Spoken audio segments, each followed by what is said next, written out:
गंजी चुड़ैल वेरोनिका का भयानक अंत। राजा विजय प्रताप ने फैसला किया कि वह सेना की एक टुकड़ी को लेकर शिकार के लिए वीरगिल की पहाड़ियों में जाएंगे। गांव वासियों ने सुबह ही उनको यह सूचना दी थी कि वीरगिल की पहाड़ियों में एक नरभक्षी शेर आ गया है जो उनकी जानों को नुकसान पहुंचा रहा है और कई बच्चों को उठाकर ले गया है। सूरज की पहली किरण के साथ ही राजा विजय प्रताप शेर के शिकार के लिए निकल पड़े। राजा विजय प्रताप की विवाह की तैयारियां चल रही थीं और उनके माता पिता उनके लिए एक संस्कारी राजकुमारी को ढूंढ रहे थे जिसमें उन्हें अभी तक सफलता नहीं मिली थी। जंगल में कुछ आगे बढ़ते ही राजा विजय प्रताप को एक सोने का हिरण दिखाई पड़ा। राजा विजय प्रताप बड़े ही हैरान हो गए कि इस नरभक्षी शेर के जंगल में यह सोने का हिरण बिना किसी डर के कैसे घूम रहा है। उन्होंने हिरण का पीछा करना शुरू कर दिया। राजा के पीछे पीछे राजा की सेना अपने घोड़ों पर दौड़ रही थी, पर देखते ही देखते अचानक राजा वीरान जंगल में बहुत अंदर चले गए और अपने सैनिकों से बिछड़ गए। वह हिरण उन्हें लेकर जंगल के बीच में बनी एक बड़ी ही पुरानी इमारत की तरफ ले गया और उसके अंदर जाकर गायब हो गया। हिरण को गायब होते देखकर राजा बड़े हैरान हुए और उनका ध्यान इमारत की तरफ गया। राजा ने सोचा, मेरी उम्र 25 वर्ष की हो गई है, किंतु मैंने कभी जंगल के बीच इस प्रकार की इमारत के बारे में नहीं सुना। आखिर यह इमारत किसने बनवाई होगी और इसका मालिक कौन होगा? और आखिर इस इमारत का हाल इतना बुरा कैसे हो गया? आखिर इस इमारत की क्या कहानी है? इस तरह की बातें सोचते सोचते राजा इमारत के दरवाजे के पास पहुंच गया और जोर जोर से दरवाजे को खटखटाने लगा। कुछ ही देर के बाद इमारत का दरवाजा खुला। दरवाजा खोलने वाली लड़की एक बहुत ही खूबसूरत लड़की थी। उसका गोरा रंग, बड़ी बड़ी आंखें और सबसे कमाल की बात यह थी कि उसके बाल सुनहरे थे। राजा लड़की की सुंदरता देखकर भौंचक्का रह गया और उसको लगातार घूरने लगा। लड़की बोली, महाराज, आप कौन हैं और इस वीरान जंगल में इस इमारत तक कैसे पहुंच गए? आपके मन में यह सवाल आ रहा होगा कि मैं कौन हूं, तो मैं आपको बता दूं, मैं 7 समुंदर पार एक देश में रहने वाली लड़की वेरोनिका हूं। मुझे समुद्री डाकू उठाकर यहां ले आए थे और इस इमारत में छोड़कर वह जाने कहां चले गए। वह साल में एक बार आते हैं और खाने पीने का सारा सामान इस इमारत में रखकर चले जाते हैं। पिछले 2-3 सालों से मैं इसी इमारत में बंद हूं। चारों तरफ घने जंगल होने के कारण मैं इमारत से बाहर नहीं निकलती।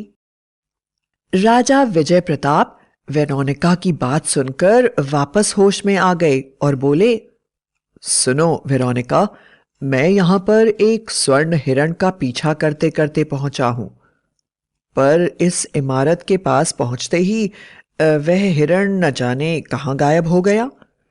मेरा मकसद हिरण को पकड़ना नहीं, बल्कि इस जंगल में आए एक नरभक्षी शेर का शिकार करना है। मैं अपने सैनिकों से बिछड़ गया हूं।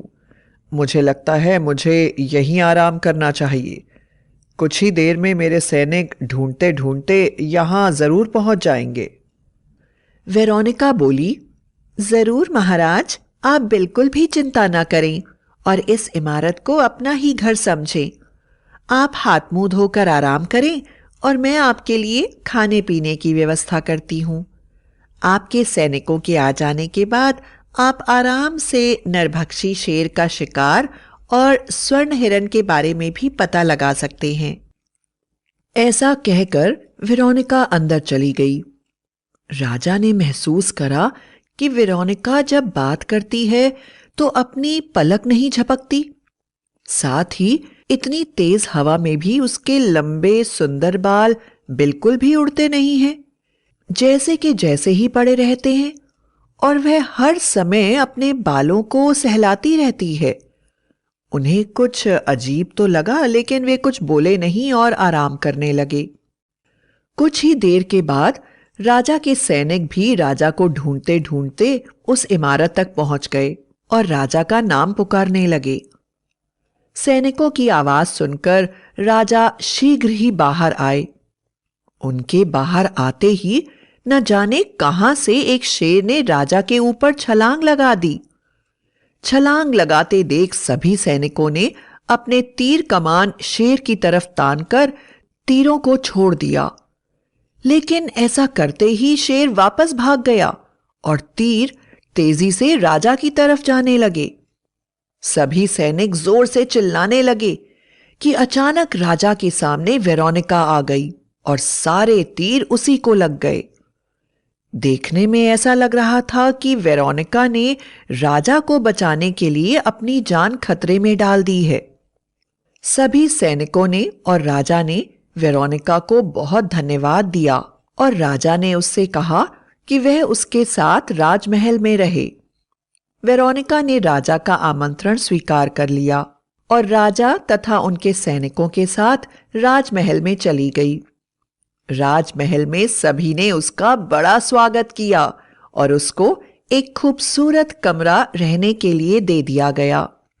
थके हुए महाराज ने उसको आराम करने को कहा और दासियों से कहा कि वह वेरोनिका की सेवा में लग जाएं, और खुद वह अपने कमरे में चले गए और कमरे में जाते ही गहरी नींद में सो गए। वेरोनिका ने अपने कमरे में घुसते ही कमरे के दरवाजे बंद कर लिए और अपने असली रूप में आ गई। वह एक भयानक चुड़ैल थी जिसके बाल हिरण की खाल से बने हुए थे। उसने अपने सिर से बाल निकाले। सिर से बाल अलग होते ही स्वर्ण हिरण बनकर उसके सामने खड़े हो गए। फिर उसने अपनी कमर में पहनी हुई शेर की खाल निकाली। उसे अलग करते ही वह नरभक्षी शेर के रूप में उसके सामने खड़ा हो गया। इन सभी चीजों को अपने पास से हटाने के बाद वेरोनिका का असली रूप बड़े ही खतरनाक चुड़ैल का था, जो पूरी तरह से गंजी थी और जिसके शरीर के नीचे का भाग स्त्री का था और मुंह एक भयानक नुकीले और बड़े दांत वाले शेर का। अपने असली रूप में आने के बाद वह जोर जोर से गुर्राने लगी और बोली, महाराज विजय प्रताप, मैं जानती हूं कि तुम मेरी सुंदरता से प्रभावित होकर मुझे यहां ले आए हो।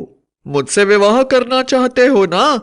लेकिन मैं तुम्हें खाना चाहती हूं। शायद तुम्हें पता नहीं, लेकिन मैं गंजी चुड़ैल के नाम से संसार में प्रसिद्ध हूं। मैंने अपने होने वाले पति से यह शर्त लगाई है कि मैं महाराज विजय प्रताप को अपने हाथों से मारकर उसे खा लूंगी, क्योंकि मेरे पति का मानना है कि तुम संसार के सबसे बहादुर व्यक्ति हो। हा हा हा हा हा हा हा, अब मजा आएगा। अब देखेंगे कि बहादुर कौन है, तुम या मैं। चुड़ैल की नजर अपने भयानक रूप को देखने के लिए सामने पड़े शीशे पर पड़ी और उसका खतरनाक और भयानक डरावना रूप शीशे में आया तो शीशा भी जोर से चटक गया। शीशे के टूटने की आवाज के कारण कुछ ही देर में दरवाजे पर दस्तक होने लगी। चुड़ैल ने तुरंत हिरण को खींचकर अपने सिर पर रखा, जो उसके लंबे बालों में बदल गया, और शेर की पूंछ पकड़कर अपनी कमर से बांध ली और फिर वह उसका वस्त्र बनकर उसकी कमर में लिपट गया। उसका चेहरा एक बड़ी ही खूबसूरत लड़की में बदल गया और वह बोली, कौन है? आ रही हूं। ऐसा बोलकर उसने शीशे की तरफ देखा तो शीशा भी फिर से ठीक हो गया। चुड़ैल ने दरवाजा खोल दिया तो देखा बहुत सारे दास दासियां दरवाजे के बाहर खड़े हुए हैं। उन सब को देखकर चुड़ैल के मुंह में पानी आने लगा और वह बोली, क्या चाहते हो तुम लोग? इतनी रात को तुमने दरवाजा क्यों खटखटाया? देखो, मैं कितनी गहरी नींद में सो रही थी। मेरी आंखें नींद से बिल्कुल लाल हो गई हैं। और उसने दास दासियों की तरफ देखा तो उसकी लाल आंखों को देखकर सब सम्मोहित होकर उसके कमरे में आ गए। चुड़ैल ने दरवाजा बंद कर लिया। चुड़ैल ने अपनी कमर से शेर को बाहर निकाला और अपने सिर से हिरण को। इन तीनों ने मिलकर उन सब दास दासियों के ऊपर हमला बोल दिया। कमाल की बात यह थी कि सम्मोहित दास दासियों के मुंह से चीखों की आवाज भी नहीं आई। कुछ ही देर में उन लोगों ने सभी दास दासियों को खा लिया और गहरी नींद में सो गए। उनके खतरनाक खर्राटों की आवाज से कमरे में रखी सभी चीजें टूट गईं। सुबह चुड़ैल के बाल रूपी हिरण ने सोचा कि बहुत भूख लगी है, बाहर जाकर कोई शिकार करता हूं। अभी तो दोनों सो रहे हैं, इन्हें अभी जगने में बहुत समय लगेगा। मुझे ही अपनी पेट पूजा के लिए शिकार करना होगा। ऐसा सोचकर वह सुनहरा हिरण, जो कि असलियत में नरभक्षी था, चुड़ैल के कमरे से चुपचाप बाहर निकल आया। कुछ आगे जाने पर उसे राजा की खूबसूरत वाटिका दिखाई पड़ी। वाटिका में गया तो उसने वहां खूबसूरत बतकों को सरोवर में तैरते देखा। हिरण उनके शिकार के लिए वहीं पर घात लगाकर बैठ गया। उसने सोचा कि जब वह पानी से बाहर आएंगी तो मैं उनका शिकार करूंगा, क्योंकि हिरण को पानी से बड़ा ही डर लगता था, इसलिए वह पानी के अंदर नहीं गया। दूसरी तरफ चुड़ैल की आंख खुल गई, क्योंकि दरवाजे पर लगातार दस्तक हो रही थी और सब उसे पुकार रहे थे। चुड़ैल ने अपने गंजे सिर पर सुनहरे बाल लगाने के लिए जब हिरण की तलाश की तो हिरण कमरे में नहीं था। उसने तुरंत शेर को अपनी कमर में कपड़े की तरह लपेटा और रोते हुए दरवाजा खोल दिया। वह रोते हुए बोली, तुम लोगों ने कल रात मुझे क्या खिला दिया, जिसके खाने से अचानक मेरे सारे बाल न जाने कैसे गायब हो गए। अब मेरे सिर पर एक भी बाल नहीं है। मेरा सिर पूरी तरह से गंजा हो गया है। अब मैं यह मुंह किसी को नहीं दिखा सकती। सभी दासियों ने इस बात की सूचना महाराज विजय प्रताप को दी और उन्हें यह भी बताया कि 10-20 दास और दासियां महल से गायब हैं। यह सुनते ही वह तुरंत वेरोनिका के कमरे की तरफ बढ़े। उन्होंने देखा कि वेरोनिका सही कह रही थी, उसके सिर पर एक भी बाल नहीं था। महाराज ने उसको ढाढ़स बंधाते हुए कहा, कोई चिंता की बात नहीं है वेरोनिका, मैं तुम्हारी दवाई लाऊंगा और तुम्हारे बाल फिर से आ जाएंगे, और अगर नहीं भी आएंगे तब भी तुमसे इसी रूप में विवाह कर लूंगा, क्योंकि मेरे कारण ही तुम्हारे बाल तुम्हारे सिर से चले गए हैं। महाराज की बात सुनकर वेरोनिका हाथ जोड़कर मुस्कुराने लगी। अचानक महाराज को दास ने आकर एक सूचना दी, जिसे सुनकर महाराज बड़ी ही चिंता में पड़ गए और भागते हुए कमरे से बाहर चले गए। असलियत में दास ने महाराज को आकर बताया था कि किसी ने सरोवर में रमण करती हुई उनकी सुंदर बतकों को बुरी तरह से खा लिया है। वेरोनिका समझ गई कि यह काम नरभक्षी स्वर्ण हिरण का ही है।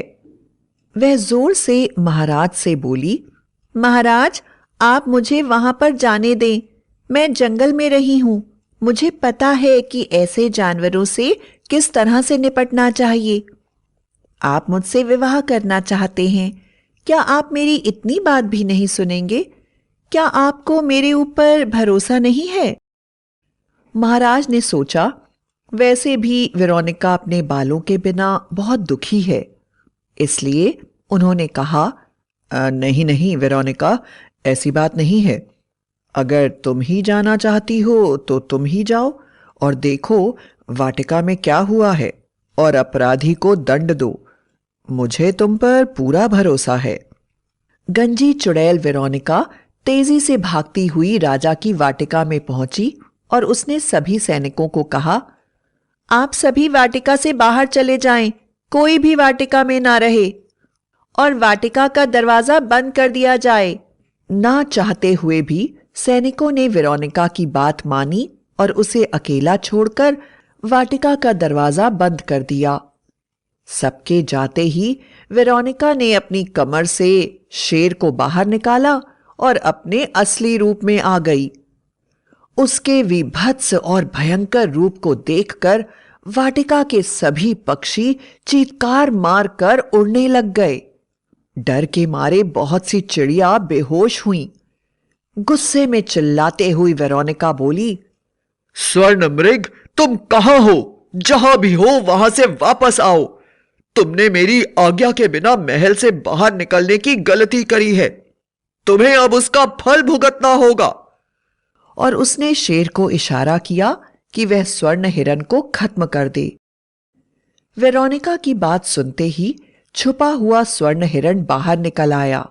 वह समझ गया कि वेरोनिका का शेर अब उसको मारकर खा लेगा, तो वह बोला, वेरोनिका, अपना धर्म छोड़कर मैं तुम्हारे सिर पर तुम्हारे सुंदर बालों के रूप में कितने सालों तक रहा हूं। यहां तक कि मैंने घास छोड़कर मांस खाना शुरू कर दिया। इतने दिन तुम्हारी सेवा की, मेरे कारण ही महाराज ने तुम्हारे रूप से प्रभावित होकर तुम्हें अपने महल में बुला लिया। फिर भी तुम मेरे साथ ऐसा व्यवहार कर रही हो। मैं तुम्हें श्राप देता हूं कि तुम कभी खुश नहीं रहोगी। और जिस नरभक्षी शेर से तुम मेरी हत्या करवा रही हो, वही तुम्हारी हत्या का कारण भी बनेगा। हिरण की बात सुनकर वेरोनिका जोर से हंसने लगी और बोली, अरे पागल हिरण, उस नरभक्षी शेर का कोई कुछ नहीं बिगाड़ सकता। तुझे शर्म नहीं आती? घास पत्ती खाने वाले, कल तुझे मैंने इतने सारे दास दासियों का मांस खिलाया, फिर भी तू सुबह यहां बतख को खाने आ गया, और वह भी तूने अकेले ही खा लिया। अगर तुझे खाना ही था तो तुझे मेरे और मेरे शेर के लिए भी उस मांस को लाना चाहिए था। मैं इस शेर की हर समय रक्षा करती हूं। इसका कोई बाल भी बांका नहीं कर सकता, क्योंकि शेर को मारने के लिए जब भी कोई आएगा, मैं उसे अपनी जादुई शक्तियों से सम्मोहित करके खा लूंगी। उसमें मेरी जान है। शेर के मरते ही मैं भी मर जाऊंगी। बैठा हुआ तोता यह सारी बातें सुन रहा था। वह तुरंत उड़ता हुआ गया और उसने सारी बातों की जानकारी महाराज को दे दी। तोते की बात सुनते ही महाराज का शक सच में बदल गया और उन्हें समझ में आ गया कि उन्हें उसके बालों और आंखों के बारे में जो शक हो रहा था वह सही था, और असलियत में तो यह कोई लड़की है ही नहीं। महाराज ने अपने सैनिकों के साथ वाटिका को पूरी तरह से घेर लिया और जादुई तीर लेकर वाटिका के अंदर चले गए। जब वह वाटिका के अंदर पहुंचे तो वेरोनिका का शेर बुरी तरह से स्वर्ण हिरण का मांस काट काट कर खा रहा था और वेरोनिका भी यही कर रही थी। वेरोनिका के मुंह पर चारों तरफ बुरी तरह से खून लगा हुआ था और वह बड़ी ही भयानक लग रही थी। पूरी गंजी और बिना कपड़ों के वेरोनिका एक दरिंदे की तरह शेर के साथ हिरण का मांस खा रही थी। महाराज को देखते ही वह बुरी तरह से घबरा गई और बोली, महाराज, यह मुझे पता नहीं क्या हो गया है। आपकी वाटिका में आते ही न जाने कैसे मेरी यह हालत हो गई है। मेरा मुंह शेर की तरह हो गया है और मैं मांस खाने लग गई। आप एक बार मेरी तरफ देखिए। महाराज बिना उसकी तरफ देखे हुए बोले, वेरोनिका, तुम चिंता मत करो। मेरे राज्य में आने के बाद तुम्हें तरह तरह की बीमारियां हो रही हैं। कभी तुम्हारे बाल खत्म हो जाते हैं, कभी तुम मांस खाने लगती हो, कभी तुम्हारा शरीर शेर की तरह बन जाता है, कभी तुम्हारे पास शेर आकर खड़ा हो जाता है, कभी तुम्हारे कपड़े गायब हो जाते हैं और तुम जानवरों की तरह बन जाती हो। मुझे तुम्हारी बड़ी चिंता हो रही है, इसलिए मेरे राजवैद्य ने मुझको यह जादुई दवाई से भरा हुआ जादुई तीर दिया है। इस तीर के लगते ही तुम हमेशा के लिए ठीक हो जाओगी। मैं बहुत खुश हूं कि तुम्हारे कारण मुझे इस नरभक्षी शेर का शिकार करने का अवसर मिला। और राजा ने तुरंत ही बिना वेरोनिका की बात सुने या एक भी पल गवाए वह तीर नरभक्षी शेर की तरफ चला दिया। जादुई तीर के लगते ही शेर जोर जोर से तड़पने लगा। जितनी जोर से शेर तड़प रहा था उतनी जोर से वेरोनिका भी तड़प रही थी और बहुत ही भयानक लग रही थी। बिना बालों की गंजी वेरोनिका और बिना कपड़ों के और उसका आधा शरीर शेर जैसा। आखिर कुछ ही देर के बाद तड़प तड़प के उन दोनों ने अपनी जान दे दी और महाराज ने उन दोनों की लाशें राज्य की सीमा पर टांग दी ताकि सभी भूत और चुड़ैलों को पता चल जाए कि महाराज विजय प्रताप से दुश्मनी लेने से उसका क्या फल होता है। राज्य से नरभक्षी शेर और वेरोनिका दोनों का खतरा एक साथ ही हमेशा के लिए खत्म हो गया और महाराज अपनी प्रजा के साथ सुखी जीवन बिताने लगे। लेकिन उस गंजी चुड़ैल को कोई कभी नहीं भूला।